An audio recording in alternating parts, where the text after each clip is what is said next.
it's Michelle from Scrap Secrets, and welcome to card number 8 in the Countdown to Christmas card series. Today we're going to be making this card using a wood-mounted stamp, but using a stamp platform. Here are the products that I used throughout the video, and the only thing that you'll see right here that I don't end up using is the stamp set from Colorado Craft Company, this one. I'll use another stamp set for the sentiments. The pattern paper is 1/4 of an inch smaller than a typical A2 size card, and I'll talk you through the dimensions of the watercolor paper in a second.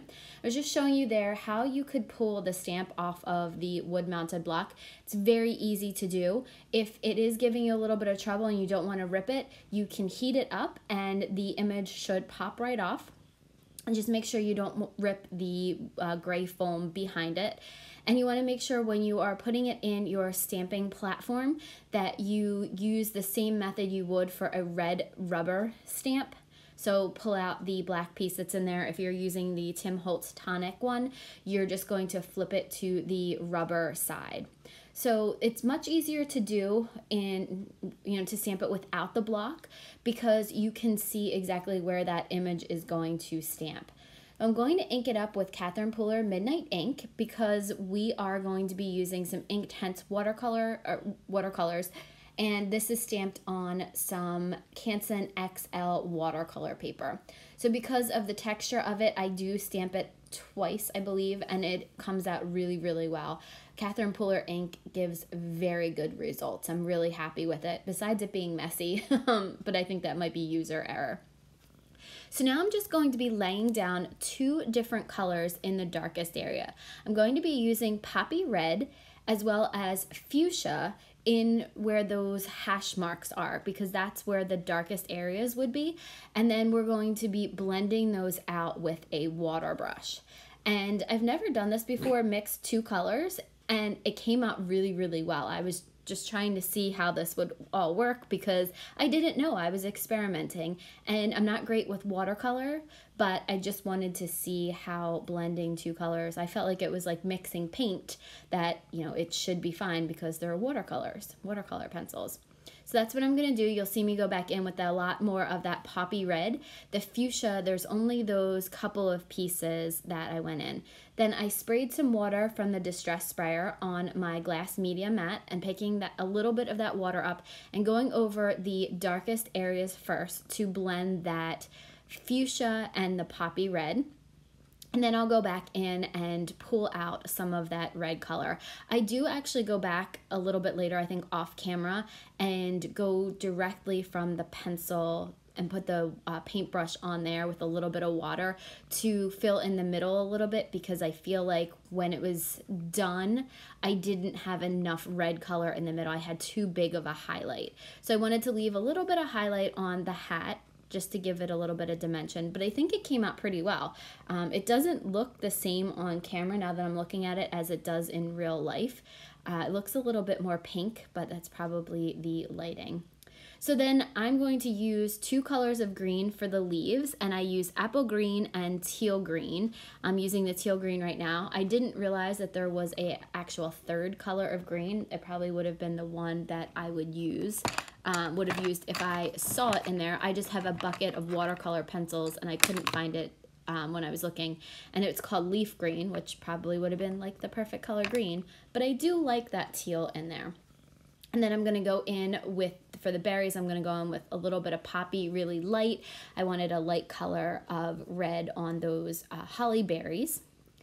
And then we're going to go in and do the ears fuchsia. There really wasn't a pink, and the red, I didn't want to put so much red on there. So I colored just a little bit of the fuchsia and then pulled it out with a lot of water. I wanted to water it down a little bit to try to make it not so bright. The other colored pencils that I have in there are Hobby Lobby brand watercolor pencils, and I didn't really want to use them. So now we're going in with what I thought was just going to be 2 colors for the cat. I wanted to color the cat like my Fred. He is black and brown. So I chose bark, and I believe the other color is ink black. So those are the 2 colors that I initially did, and then I realized that the bark color is really, really dark, and Fred has a little bit of a like tan undercoat to him. So I will go back in with a third color. You see me there doing that. It's called Baked Earth, and I kind of just put that around. And I wanted to try to watercolor and keep the areas, each area, the color that I put down in that area. I didn't want them to blend too much because Fred does have a lot of patches that are just that tan or just the brown or the black. And on the left side, I think I muddled the colors a little bit too much, so I decided to do that all over. Just playing, again, I've never blended colors together like this, so there you go. I'm trying to stay within just the color, like that baked earth, and then go back in with the bark. But I kind of muddled this side. There you go, right there. Kind of bring out the bark a little bit too much, and I'll just go back and keep mixing the colors until I get a color that I like, which is the nice thing about these pencils, is that you can keep blending over them and keep adding color. So I'm just going to do that for a little while. I found this very easy to do. These are probably, like I said, probably my new favorite medium, the Derwent Inktense pencils. They're very easy to use, and I do watercolor a lot. So I find these, or I try to watercolor a lot. Actually, that's a lie. I don't watercolor a lot. I would love to, but I found that these are an easy way for me to watercolor instead of bringing out my watercolor palettes. I find that the pencils are a little bit easier for me to use. So if you have a difficult time with watercoloring, I would highly recommend trying the Inktense pencils from Derwent. I actually want to go get some more. I've been looking at them on Amazon to they're just expensive. They're pretty expensive. So I have to see if Michael's or Hobby Lobby has them and get, use the coupons on them. But anyway, I am happy with the way that the cat turned out. I think that the depth and dimension was pretty good.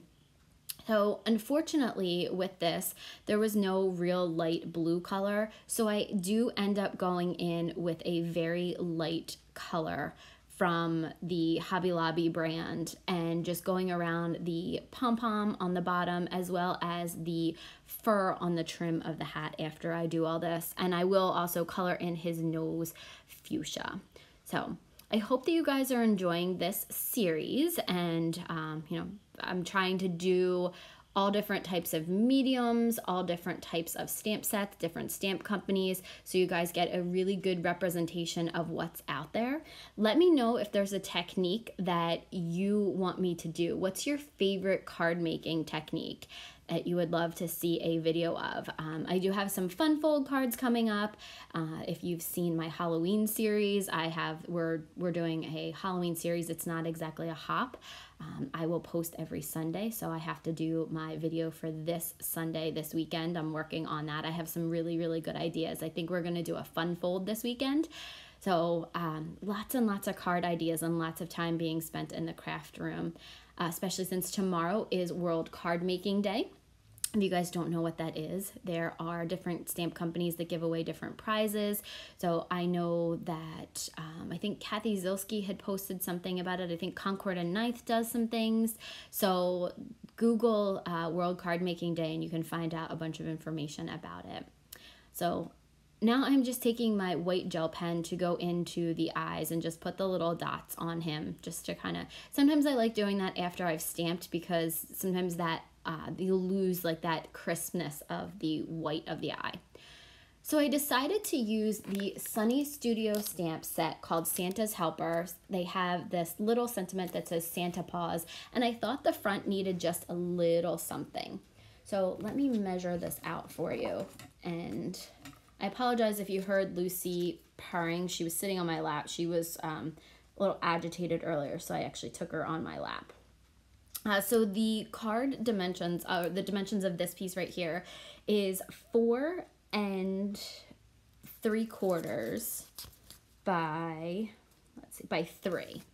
So that piece turned out to be that, and I just needed just that little something. So then I took a piece of red cardstock. I cut it down. I believe that's the same size as the piece on the front of the card, and I used the sentiment from there, wishing you a perfect Christmas. Thought this was a great stamp set. It had some really great cat sentiments on it. I will take out the 2 paws from that and stamp the paws on there as well before I put the card together. and it took me a little while. The longest part was coloring, but I loved doing it. I typically don't love watercoloring, but these pencils are really making it easy. So here you go, I will stamp the paws on here. And if you saw that little tool earlier, that's from the Misty Toolkit. There are magnets in there. There are different, different plastic pieces to help you line up your sentiments. And I saw somebody use it in a video today, and I was like, wait a second, I have those and I don't think I've ever really used them. So I thought tonight I could use that to help put my sentiments straight. Now you're going to see I need help putting my paper straight because clearly that is not straight. So I will try to pull it off and fix it a little bit. I do end up fixing it. I do end up pulling it all off. And I just tried to pick it up and shift it, and that didn't really work. And then I go from the other end and pull it. Luckily, I did not rip my paper. What you see left behind is just the glue, and then I just put it back down over it. I don't think it's perfectly straight, but again, these are handmade cards. And because I did that, I had to take a glass block or a stamping block and put that, put a little bit of a weight down on it so that the papers would stick together. And I feel like I did the same kind of thing here. It wasn't really on straight. Yep, there you go. I was having a difficult time lining up things today. So then we're just going to use some ATG and put it on the inside of the card. And what's nice about that is you can write a sentiment on there. I liked just the pattern paper on the inside, but it's hard to write a message on that. And then I'm going to take my ATG and glue the front on. And that's the end of the card today. So thank you guys so much. Oh, sorry, we're going to take a little bit of MFT on point glue just to glue that corner down because that one little corner where I pulled it up was having a difficult time. So now this is it. This is the end of my card. Thank you guys so much for watching. If you have comments or questions, please feel free to leave them below and let me know what's your favorite type of Christmas card to make. Just never know, I may make that in my next video. See you guys again real soon for another one.